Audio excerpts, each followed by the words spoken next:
All right, welcome back to another random video, and we are back again with the 71 Ford Econoline 300. Today we're going to be doing the rear brakes. Okay, you got the jack stands underneath. We're going to use our Ryobi impact.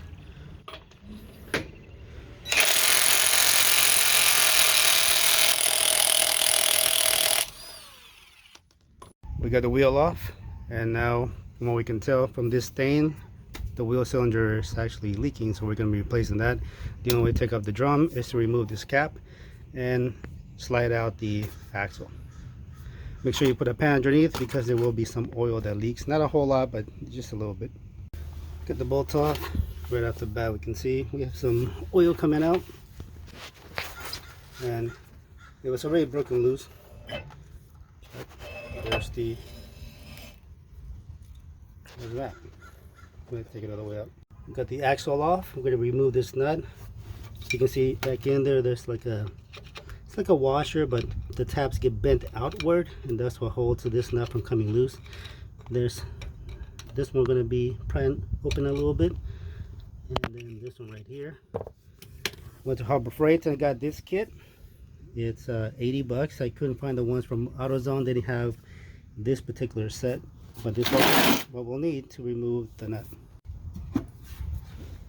And here we are. I don't know if you can see, so I bent the tabs inward. There were just two, one here, one there, and this is the socket we're going to use. It's 2.5. We're going to remove that and take out the retaining clip. And there's the retaining clip. Just got to take that out. So these are the little areas that get bent outward. That way put the pressure against the, or on the edges of the nut. Let's go for the next one.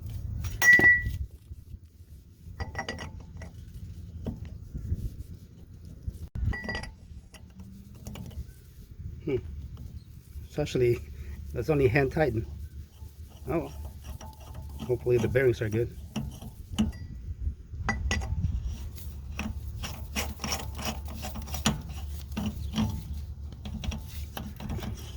Come on. Let's see if we can wiggle.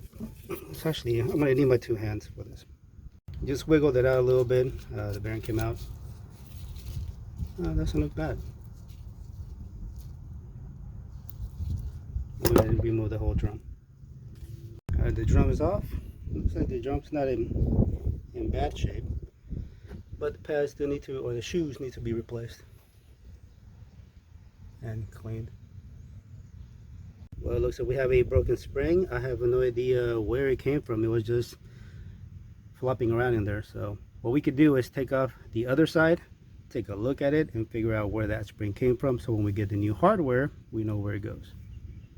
So there's a bolt here, should be a nut right behind it. We're going to take that off, so we're going to remove the parking brake, and then we can get to the wheel cylinder. Yeah, it's pretty worn. You can see that's where it's leaking from, and the other side too. Yeah. With the nut off, I'm just gonna wiggle this thing out. There we go. And now we can get to this, so we're going to undo the brake line. Yeah, it's a pain getting in here, believe me. But it's all about the experience, right? Sucks. Break the line off. You can take this wheel cylinder. It's 2 bolts. One on one side and one on the other. The other one's right here. That's off. It should come out. There it is. Bastard. The old wheel cylinder, and here we have the new one. So there's going to be W17508. It's going to be for the passenger side, and then W17507 is going to be for the driver's side. You can just see what it looks like. It's the same one. So to make it easier on myself, I'm going to actually attach the brake line to the wheel cylinder 4. I'm not going to tighten it, just enough so that it'll be attached.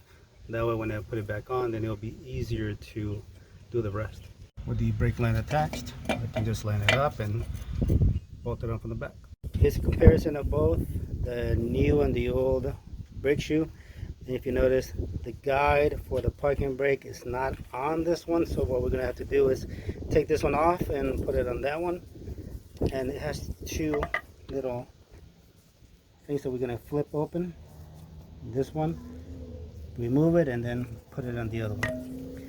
That sucks. That's what it looks like. So those 2 little arms, I bend them outward, put on a flat head, and then I place it in here, and then bend the little arms back again from the back.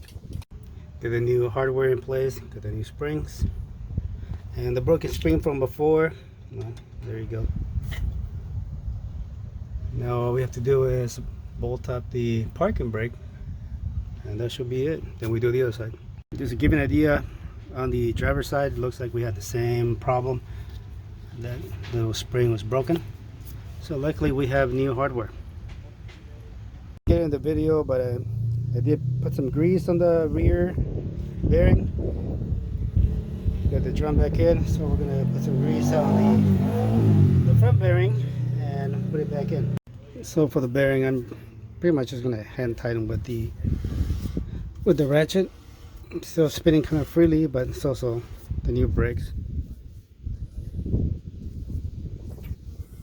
So long as there's free flowing, you don't want it to be too tight. Okay, I got it pretty much where I want it to be. Now I'm going to put the retaining clip in the back. I'm going to tighten this one up till it meets the retaining clip. And then with the flathead screwdriver, we're going to bend those flaps forward so it stops this from spinning. Basically, you get your flathead, get to the little clip part, and you bend it. There it is.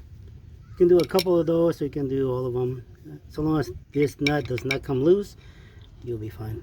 It's good. Everything is now back together. Got the brakes adjusted, and I didn't get it in the video, but when I put the cap back on, I did put silicone, and I used the same silicone that I used before for the differential, and that should be it. Hope this helps. See you on the next one.